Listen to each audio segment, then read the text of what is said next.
Bharat Bangladesh border पर high alert जारी कर दिया गया है। बांग्लादेश के मौजूदा हालात के मद्देनजर बीएसएफ ने बॉर्डर पर जवानों की संख्या बढ़ा दी है। इस वक्त की बड़ी खबर आप तक पहुंचा रहे हैं बीएसएफ के डायरेक्टर जनरल दलजीत चौधरी भी पेट्रापोल क्रॉसिंग पहुंच गए हैं। पेट्रापोल क्रॉसिंग भारत बांग्लादेश सीमा के करीब है।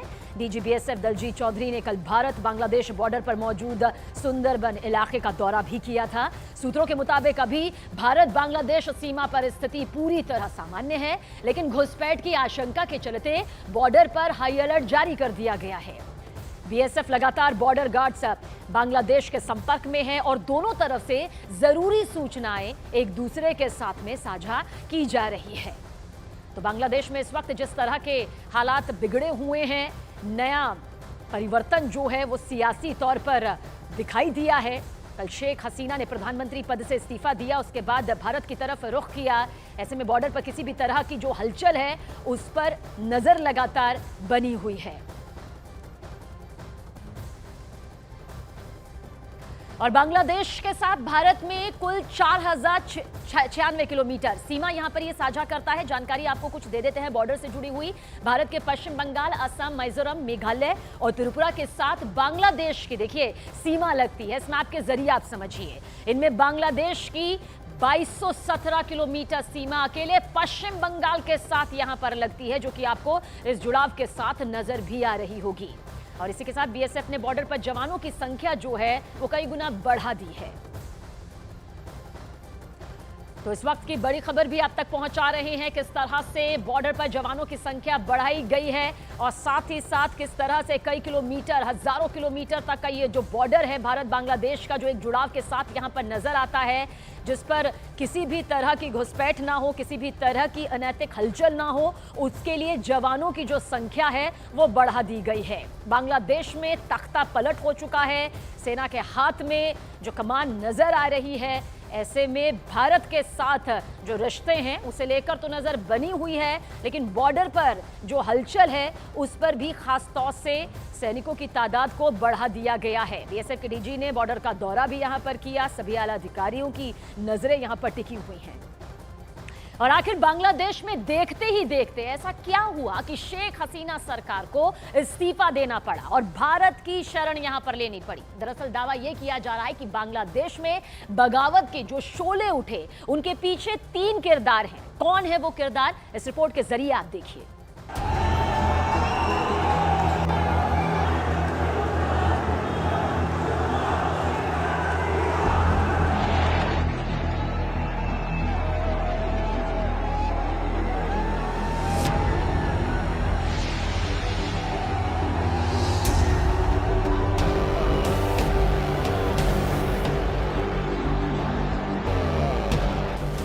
बांग्लादेश में किसने भड़काई बगावत किया?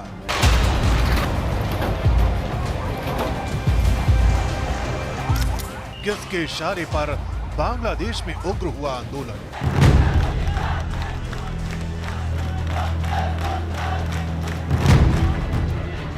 कौन है बांग्लादेश में आक्रोश की लहर का पोस्टर बॉय?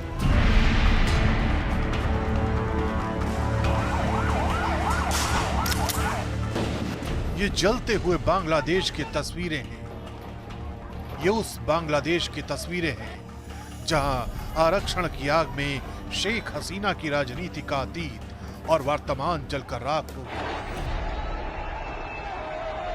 ये उस बांग्लादेश की तस्वीरें हैं जहां आंदोलन के भंवर ने पूरे सिस्टम को लील लिया।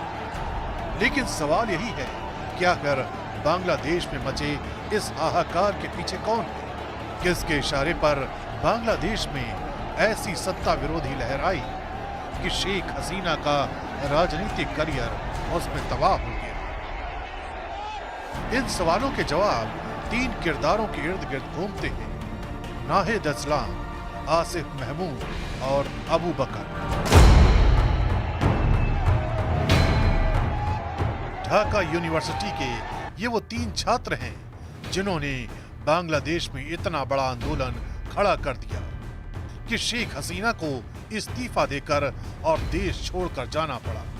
जानकारी के मुताबिक तीनों छात्र सामान्य घरों से आते हैं। इनका कोई राजनीतिक बैकग्राउंड भी नहीं है। ये तीनों छात्र इससे पहले तक कुछ छोटे मोटे प्रदर्शनों का हिस्सा रहे हैं, लेकिन दावा किया जा रहा है कि आरक्षण की आग ने इनके अंदर इतना आक्रोश भर दिया कि ये बांग्लादेश की सत्ता से ही टकरा गए। रही सही कसर सरकार ने पूरी कर दी। इनके खिलाफ कार्रवाई की गई, इन्हें प्रताड़ित किया गया, जिससे लोगों का गुस्सा बढ़ता चला गया। जानकारी के मुताबिक बात इसी साल 19 जुलाई की है, जब मोहम्मद नाहिद इस्लाम को पुलिस उठाकर ले गई। आरोप लगाया गया कि नाहिद के साथ मारपीट की गई। नाहिद के हाथों, पैरों और कंधों पर चोट के निशान थे। नाहिद ने बताया, सादे कपड़ों में कुछ लोग आए थे, मुझे मेरे दोस्त के घर से उठाया गया, मेरे साथ मारपीट की गई। जब मेरी आंखें खुली तो मैंने खुद को सड़क के किनारे पड़ा पाया। उस वक्त मेरी आंखों पर पट्टी बंधी हुई थी। दावा तो ये भी किया जा रहा है कि जब नाहिद की मां और उसके पिता ने अपने बेटे का पता जानने के लिए डिटेक्टिव ब्रांच से संपर्क किया तो वहां भी उन्हें नाहिद के बारे में कोई जानकारी नहीं दी गई। लेकिन कहानी यहीं तक नहीं थी। 26 जुलाई को यह घटना फिर हुई, जब नाहिद इस्लाम, आसिफ महमूद और अबू बकर को पुलिस की डिटेक्टिव विंग ने एक अस्पताल से उठा लिया। तब पुलिस ने बताया कि तीनों को सुरक्षा कारणों से हिरासत में लिया गया है। मीडिया रिपोर्ट्स के मुताबिक नाहिद को लोहे की छड़ों से पीटा गया, जबकि आसिफ को एक इंजेक्शन दिया गया, जिससे वो कई दिनों तक बेहोश रहा।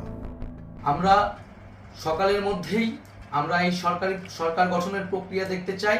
রাষ্ট্রপতির কাছে আহ্বান থাকবে যে দ্রুত সময়ের মধ্যে ডক্টর মোহাম্মদ ইউনূসকে প্রধান উপদেষ্টা করে অন্তর্বর্তীকালীন সরকার গঠন করা হোক। बताया जा रहा है कि तीनों छात्रों के साथ हुई इसी प्रताड़ना ने आंदोलन को ऐसी दिशा दी कि देखते ही देखते आंदोलन का रुख बदल गया और शेख हसीना सरकार को इस्तीफा देना पड़ा।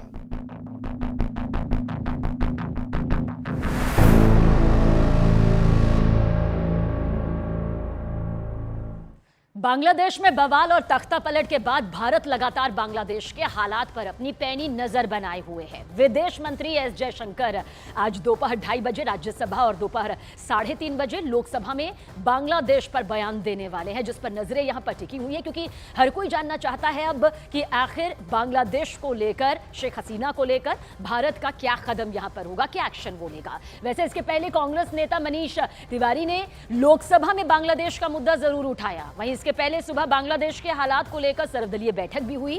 बैठक में केंद्र सरकार ने बांग्लादेश और शेख हसीना पर भारत के मौजूदा स्टैंड के बारे में जानकारी दी।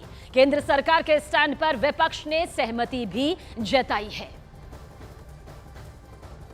देखिए, जानकारी के मुताबिक बैठक में नेता प्रतिपक्ष राहुल गांधी ने भी केंद्र सरकार से सवाल पूछे हैं। सूत्रों के मुताबिक राहुल गांधी ने सर्वदलीय बैठक में सरकार से रणनीति को लेकर सवाल किया है। साथ ही राहुल गांधी ने यह भी पूछा कि क्या बांग्लादेश में जो हुआ उसके पीछे विदेशी ताकतों का हाथ है। इस पर विदेश मंत्री एस जयशंकर ने सर्वदलीय बैठक में सरकार का पक्ष रखा और उन्होंने राहुल गांधी के सवाल के जवाब में कहा कि घटनाक्रम पर सरकार नजर बनाए हुए है। पाकिस्तान के एक राजनयिक ने सोशल मीडिया पर आंदोलन की तस्वीर वाली डीपी लगाई थी, लेकिन अभी इस पर कुछ भी कहना जल्दबाजी होगी। और इसके साथ ही सरकार ने यह भी जानकारी दी कि 12 से 13 हजार भारतीय बांग्लादेश में फंसे हुए हैं। एम्बेसी के सभी लोग महफूज हैं, सेफ हैं। 8,000 स्टूडेंट्स वापस भी आ चुके हैं और शेख हसीना के बारे में अभी निर्णय नहीं हुआ है, यानी कि कोई फैसला नहीं लिया गया है।